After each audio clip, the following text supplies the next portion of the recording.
할렐루야, 반갑습니다. 오늘 우리가 함께 보실 말씀은 시편 112편 1절에서 2절 말씀입니다. 우리 함께 찾으신 후에 합독하시도록 하겠습니다.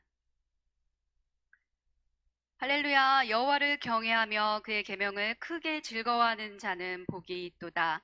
그의 후손이 땅에서 강성하며 정직한 자들의 후손에게 복이 있으리로다. 아멘. 아멘. 아멘. 오늘 하루 종일 가을비가 내렸죠. 비가 오니까 가을이 성큼 다가온 것 같습니다. 이 가을에 주님의 은혜와 사랑을 흠뻑 그렇게 느끼시는 그러한 가을을 맞이하시는 우리 성도님 되셨으면 좋겠습니다. 우리는 지금까지 과학이 발전하고 또 의학이 발달하면 더 행복한 삶을 살아갈 것이라고 생각하고 지금까지 달려왔습니다. 그런데 문제는 예상치 못한 곳에서 발생하게 되었죠.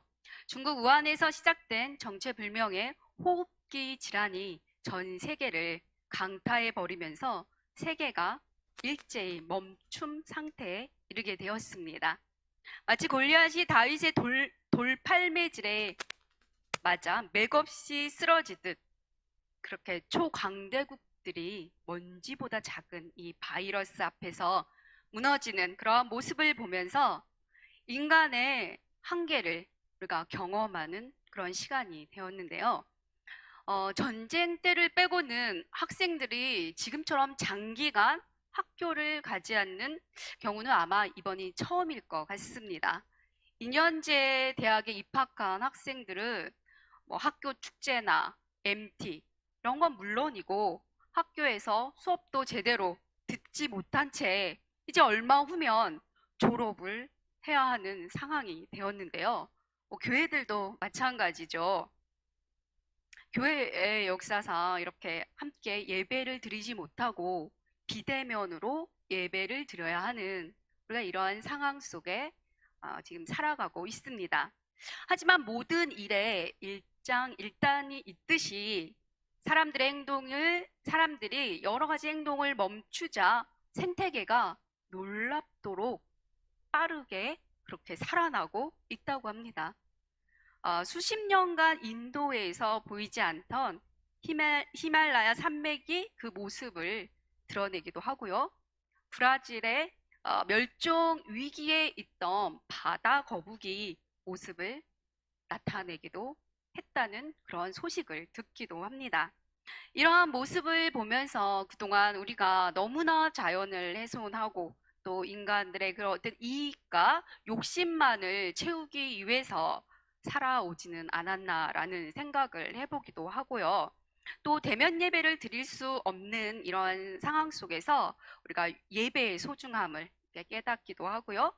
또 공동체의 중요성을 깨닫게 되기도 합니다.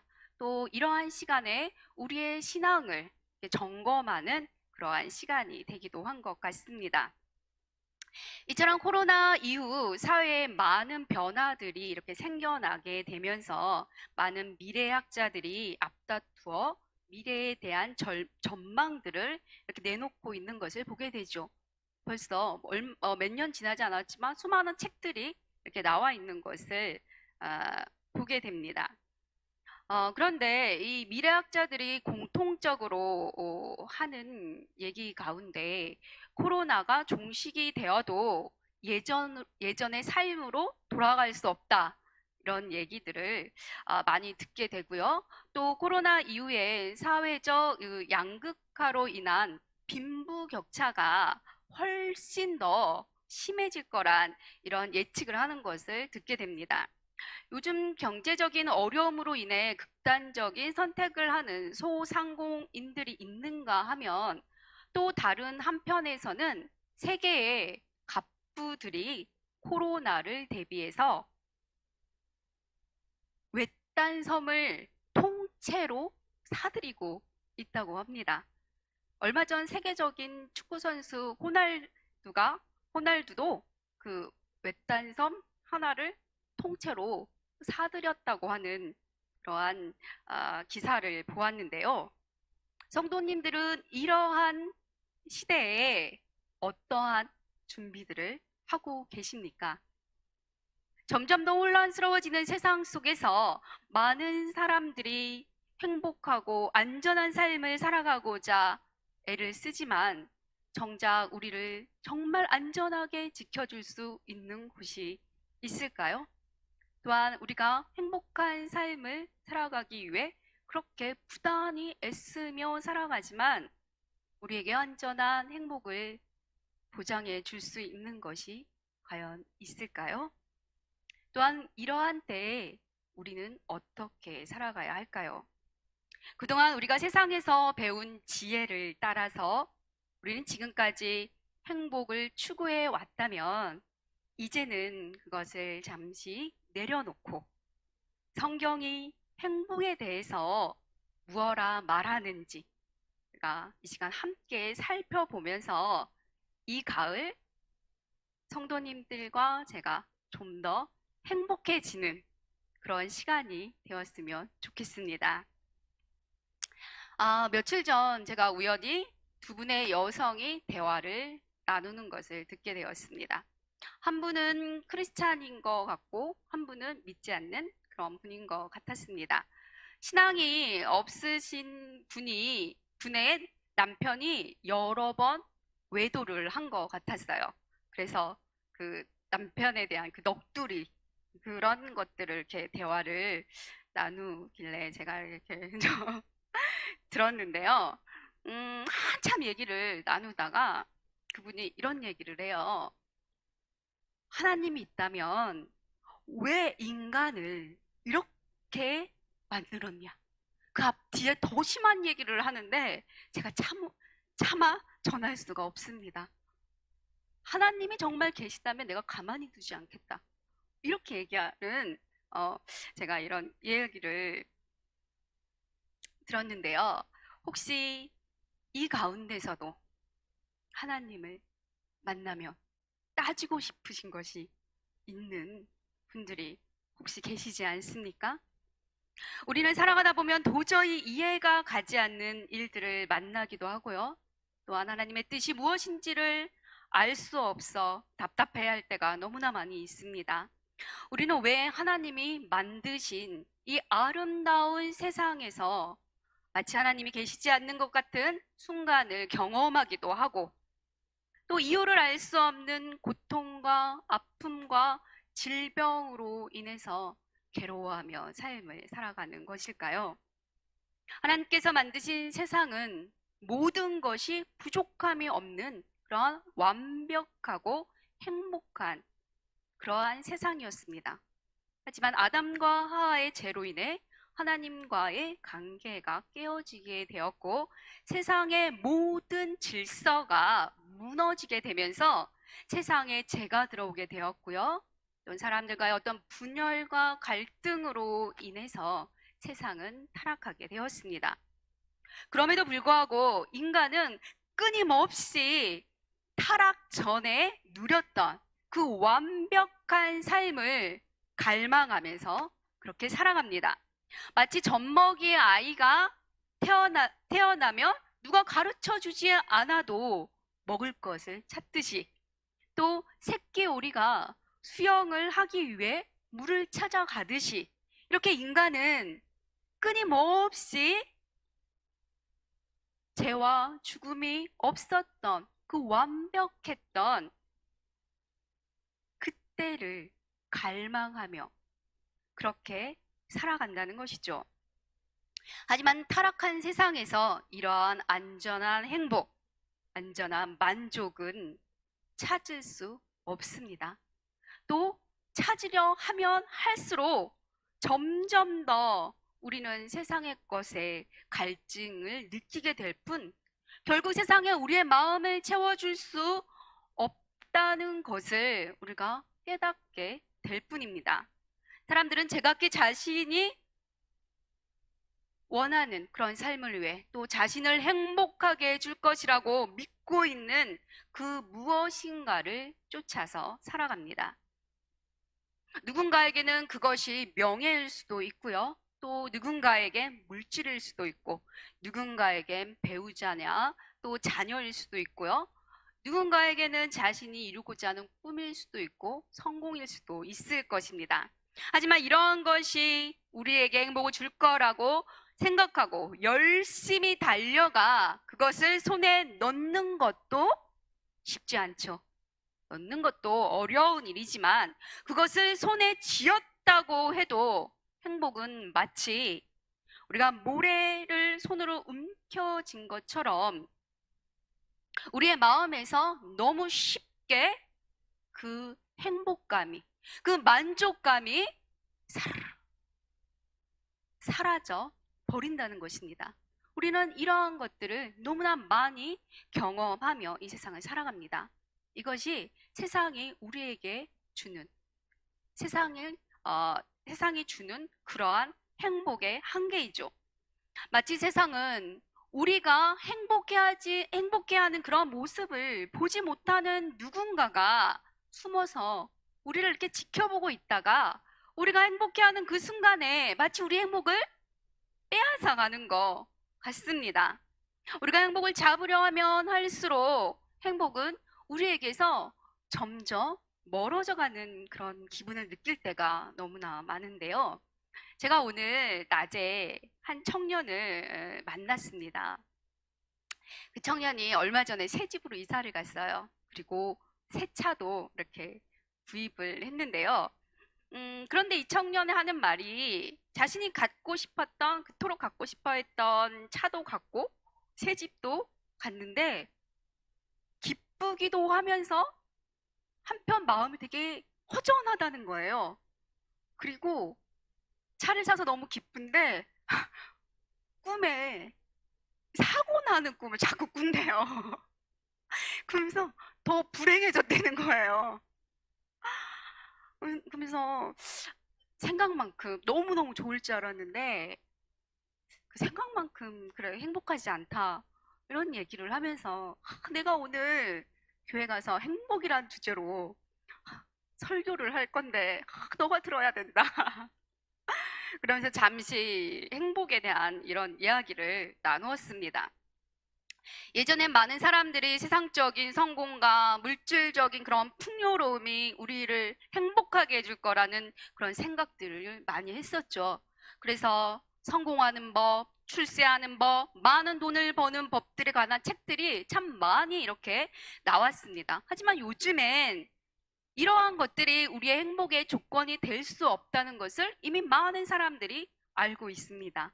그런 것으로 우리의 마음을 채울 수 없다는 것을 너무 많이 알고 있죠. 그래서 오히려 요즘에는 세상 사람들도 행복한 삶을 살기 위해서는 긍정적인 사고를 해야 한다. 또 감사하는 삶을 살아야 된다. 자족하는 삶을 살아야 된다. 작은 것에서 만족을 누려야 된다. 하는 것들을 너무나 잘 알고 있어요. 그리고 저도 요즘에 이렇게 책을 사다 보면 그러한 내용들, 기독교에서 우리가 이미 가지고 있었던 그러한 내용들이 이제는 행복의 조건들로 이렇게 많이 제시되고 있는 것들을 보게 됩니다.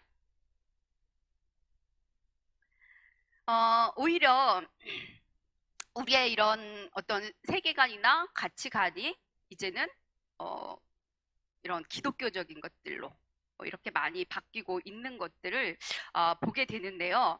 또 한때 우리나라에서 욜로족이나 소확행이라는 말이 유행을 하기도 했죠. 미래 행복만을 쫓고 살아가던 삶에서 벗어나 이젠 작지만 확실한 행복을 이렇게 쫓아 살아가는 사람들이 늘어나게 되었습니다.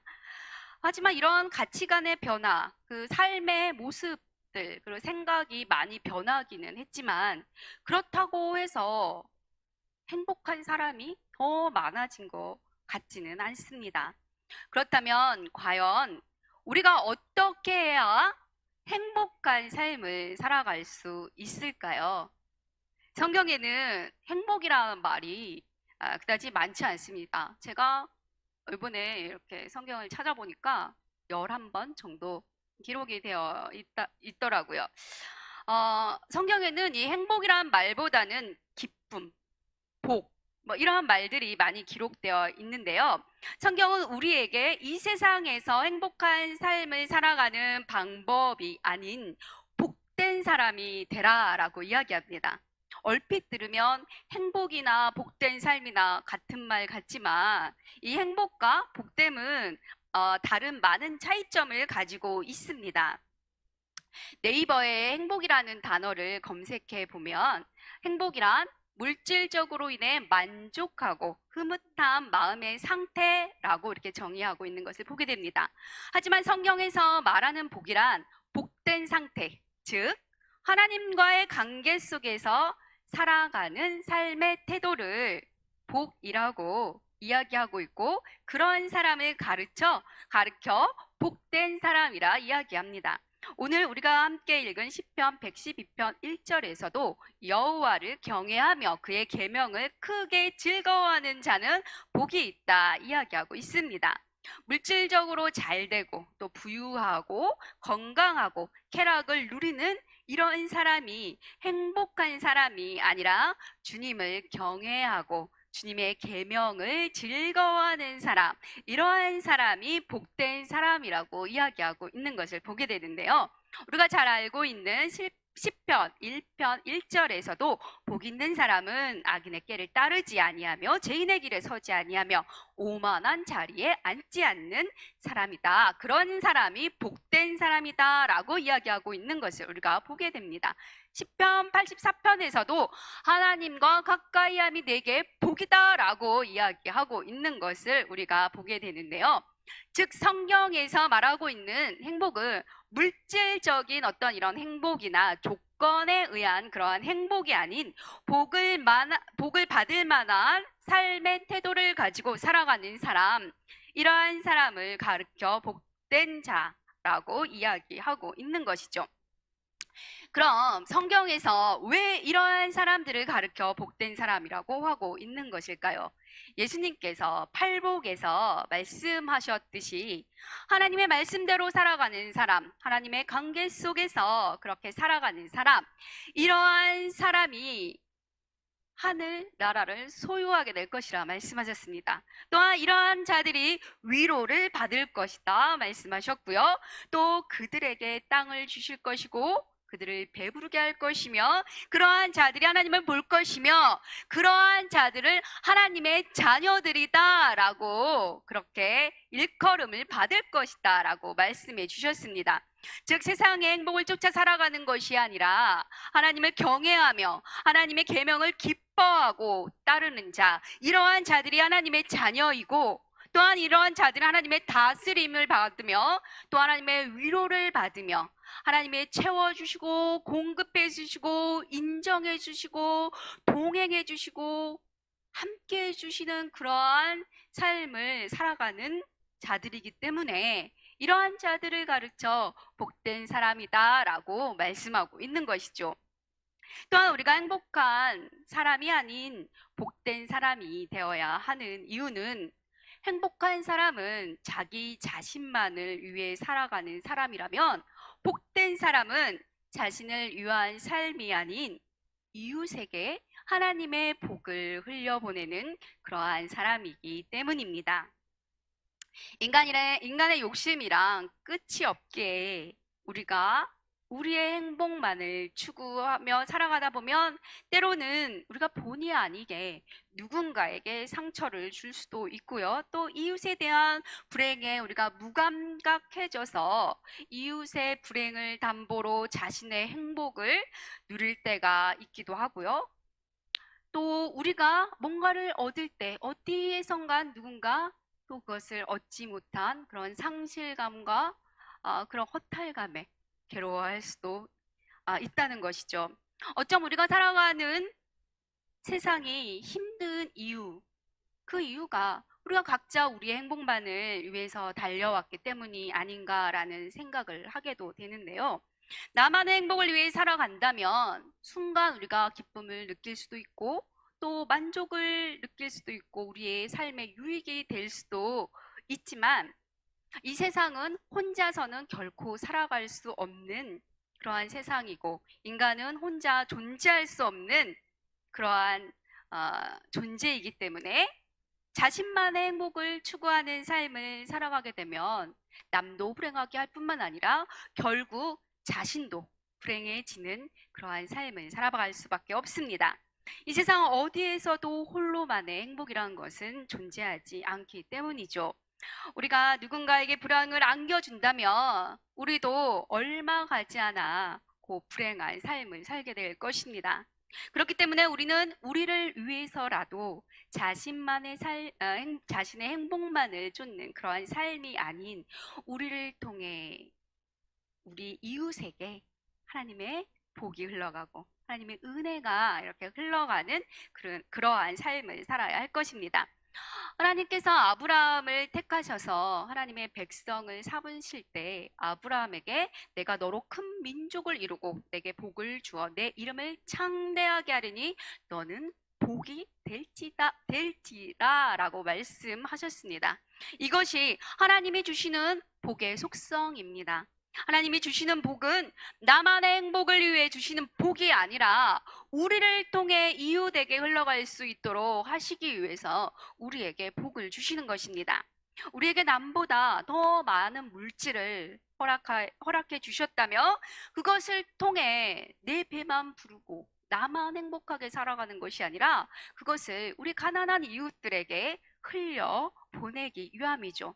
또 우리에게 믿음을 선물로 주셨다면 그 믿음을 통해서 우리가 믿음이 약한, 연약한 그러한 자들을 세우기 위함이고요.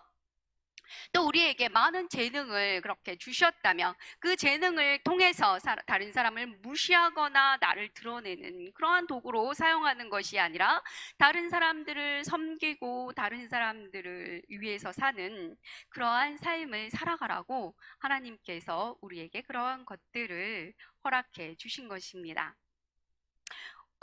우리 역시 하나님이 아브라함에 주신 복을 통해서 우리가 하나님의 자녀가 되었고, 하나님의 백성으로서 세상의 행복을 쫓아 살아가는 사람이 아닌 하나님이 주신 복된 삶을 살아가는 사람이 되었듯이 우리를 통해 더 많은 사람들이 주님이 주시는 복을 누리는 복의 근원이 되시는 저와 성도님들이 되시기를 예수님의 이름으로 축복을 드립니다. 세상 사람들은 하나님 안에서 누리는 이러한 복들을 알지 못하기 때문에 물질적인 것에서 행복을 찾을 수밖에 없고 또 자신만을 위한 삶을 살아갈 수밖에 없지만 우리는 이미 그리스도인으로서 참된 행복이 하나님 안에 있다는 것을 알고 있고요. 또한 그러한 삶이 무엇인지를 우리는 이미 경험해서 알고 있는 그러한 자들입니다. 그렇기 때문에 우리가 항상 행복을 추구하기보다는 복된 삶의 태도를 가지고 말씀 앞에 항상 자기 자신을 비춰보며 하나님의 말씀대로 세상의 행복이 아닌 성경에서 이야기하는 그런 복된 자의 삶을 살아가야 하는 것이죠. 앞에서도 말씀드렸듯이 타락한 세상에서는 완벽한 그런 행복이란 존재하지 않습니다. 또한 우리가 추구한다고 해서 얻을 수 있는 것도 아니죠. 또한 우리가 그리스도인이라고 해서 우리가 세상에서 고통 없이 또 우리가 괴로움 없이 그렇게 살아갈 수 있는 것도 아닙니다. 오히려 이 땅에서 그리스도인으로 살아간다는 것은 우리가 더 희생하고 더 섬겨야 하고 더 베풀어야 하고 더 나누어야 하기 때문에 우리는 더 어려운 삶을 살아갈 수 있습니다. 그럼에도 불구하고 성경이 우리에게 항상 기뻐하라, 범사에 감사하라 이야기하는 것은 우리에게 고통이 없기 때문도 아니고요. 그리스도인들은 세상의 것이 아무런 그러한 소용이 없기 때문도 아닙니다. 때때로 고통이 우리를 아프게 하고 또 우리를 좌절하게 하고 우리를 절망하게 하지만 그럼에도 불구하고 괜찮아 라고 이야기할 수 있고 행복하다 라고 이야기할 수 있는 것은 우리가 하나님의 자녀이기 때문이죠. 우리에게는 영원한 생명이 생명이 있다는 것을 우리가 알고 있기 때문입니다. 이러한 영원한 행복과 이러한 영원한 생명이 하나님 안에 있다는 것을 우리가 알기 때문에 우리는 어떠한 상황에서도 항상 기뻐할 수 있는 것이고요. 항상 감사하는 삶을 살아갈 수 있는 것이죠. 우리 주변에는 우리보다 성실히 일하지 않고 또 열심히 살지 않아도 더 풍성한 삶을 살아가고 있는 사람들을 우리가 많이 만나게 됩니다. 부정과 불의로 양심의 가책도 느끼지 않고 돈을 모았던 그러한 사람들이 잘 먹고 잘 사는 그러한 모습을 우리가 보지 않습니까? 자녀들의 신앙은 아랑곳하지 않았던 그러한 사람들의 자녀들이 더 좋은 대학에 들어가서 행복하게 웃고 있는 모습을 우리는 보지 않습니까? 그럼에도 불구하고 우리가 이 땅에서 행복을 찾지 않고 복된 삶을 살아가야 하는 이유는 이곳이 우리가 영원히 살아가야 할 곳이 아니고 잠시 머물다 가는 곳임을 우리가 알기 때문입니다. 성경이 우리에게 자족하라 이야기하고 우리 여러 가지 어려움 속에서도 불구하고 감사하라, 기뻐하라 라고 이렇게 이야기하고 있는 것은 우리가 언젠가 이렇게 살아가다 보면 더 좋은 삶이 우리를 기다리고 있기 때문은 아닙니다. 또 우리가 이렇게 살아가다 이런 긍정적인 사고를 가지고 살아가는 게 우리에게 유익이 돼서도 아닙니다. 성경이 우리에게 이렇게 이야기하고 있는 것은 우리에게 지금 너희는 지금 나그네야. 나그네의 삶을 살아가야 해.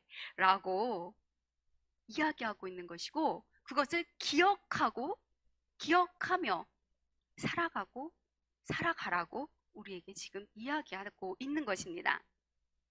우리는 이 땅에서 많은 것을 누리고 소유했다고 해도 그것이 우리에게 잠깐의 만족과 행복만을 줄 뿐, 우리에게 완전한 만족과 완전한 행복을 줄 수 없다는 것을 우리는 너무나 잘 알고 있음에도 불구하고 우리는 끝없이 우리를 완벽하게 행복하게 해줄 무엇인가를 찾아서 끊임없이 우리는 그러한 삶을 살아가죠. 하지만 어거스틴은 우리가 하나님 안에서 안식하는 법을 배우지 못한다면 그 어디에서도 우리는 참된 안식을 누릴 수 없다라고 이야기했습니다.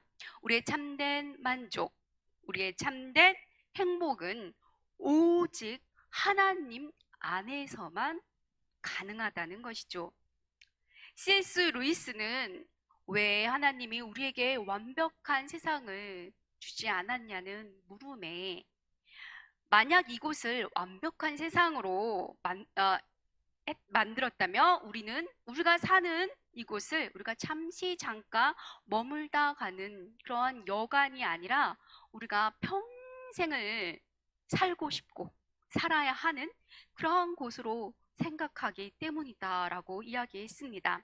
우리는 이 땅의 나그네들이죠. 이곳은 우리의 모든 것을 만족하게 해줄 수 있는 곳도 또 우리의 모든 필요와 그런 모든 어떤 행복을 줄 수 있는 곳이 아니라 오히려 이 땅은 우리가 하나님의 복된 자녀로 살아가기 위한 그런 훈련하는 그런 장소입니다. 행복은 좋은 것입니다. 하나님께서는 우리 모두가 행복하기를 원하십니다. 또한 하도록 우리를 지으셨고요. 죄로 인해서 잃어버린 행복을 찾을 수 있도록 또한 하나님께서는 예수 그리스도를 우리에게 보내주셨습니다. 우리가 얻은 구원은 결국 우리 모두가 진정한 행복, 영원한 행복에 이르게 하기 위해서 하나님이 우리에게 주신 것입니다. 하지만 아직은 아니라는 것입니다. 그렇기 때문에 우리가 추구해야 할 삶, 그러한 삶은 행복한 삶이 아닌 복된 삶, 복된 자로 살아가는 삶, 그 삶을 우리가 추구해야 한다는 것이죠. 하지만 언젠가 예수님이 다시 재림하시는 날 우리는 그 완벽한 그런 세상의 삶을 살아가게 될 것입니다. 영성작가 앤토니트 역시 행복은 나비와 같다라는 이런 말을 한 적이 있는데요. 나비는 잡으려고 하면 자꾸 날아가지만 우리가 가만히 앉아 있으면 어느덧 우리 어깨에 와서 살포시 그렇게 앉듯이 행복도 우리가 누리기 위해 애써서 되는 것이 아니라 찾아오는 것이다 라고 이렇게 이야기합니다. 찾아왔다고 해서 잡을 수 있는 것도 아니고 잡아서도 안 됩니다. 행복감이 찾아와 나와 함께 있는 동안 그 시간만 즐기면 그만입니다. 우리는 물질적인 행복이 우리의 행복을 보장해 준다고 오해를 해서도 안 됩니다.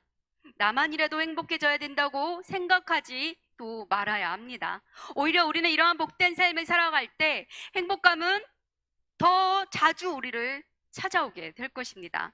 때로는 도무지 행복감을 느낄 수 없는 상황에서조차도 행복감이 우리를 찾아와서 우리를 놀라게 할 것입니다. 내가 어쩌면 이러한 환경에서도 행복할 수 있지? 라고 자신의 모습을 보면서 놀라게 될 것입니다. 하지만 그렇지 않아도 상관없습니다. 복된 사람은 애시당초 행복감을 목표로 삼지 않았기 때문이며 우리는 이 땅에서 그저 나그네로 살아가고 있다는 것을 알기 때문이죠. 복된 사람에게 있어서 행복감은 그저 보너스로 주어지는 그러한 삶일 뿐입니다. 있으면 좋고 없어도 아쉽지 않습니다. 왜냐하면 복된 사람의 행복감은 그 무엇과도 비교할 수 없는 그러한 충만하고 깊은 그러한 행복, 기쁨이 우리 안에 있기 때문이죠. 사랑하는 성도 여러분, 지금 많이 힘든 시간을 보내시고 계신 분이 계십니까? 하지만 그럼에도 불구하고 우리의 삶을 되돌아보면 우리에게 하나님이 우리를 위해서 베풀어 주셨던 많은 그러한 은혜들이 있습니다. 우리는 행복이라는 이런 감정에 속아서 그 행복을 목표로 삼고 살아가는 것이 아니라 그 행복을 쫓아 살아가다가 비틀거리고 넘어지며 또 그것을 갈망하고 또 그것을 추구하며 이렇게 살아가는 것이 아닌 오직 예수 그리스도 안에서 그 하나님을 의지하고 그분께 우리의 모든 삶을 맡기고 매일매일 하나님의 그 나라와 그분의 의를 구하는 삶을 살아가시는 저와 여러분의 삶이 되기를 예수님의 이름으로 축복을 드립니다. 그리하여 하나님이 주시는 좋은 것들을 우리가 누리며 우리에게 주어진 복을 우리만 누리는 것이 아니라 그 복을 우리 이웃에게도 흘려보내는 그런 복된 삶, 우리의 자신의 삶을 놓고 행복하다, 복되다라고 말하는 것이 아니라 다른 사람들이 우리를 볼 때 저 사람은 정말 복된 사람이야, 저 사람이 있어서 내가 정말 행복해 라는 그러한 이야기를 들을 수 있는 그러한 복된 삶을 마음에 두고 꿈꾸며 소망하며 살아가는 여러분과 제가 되기를 간절히 소망합니다. 아멘.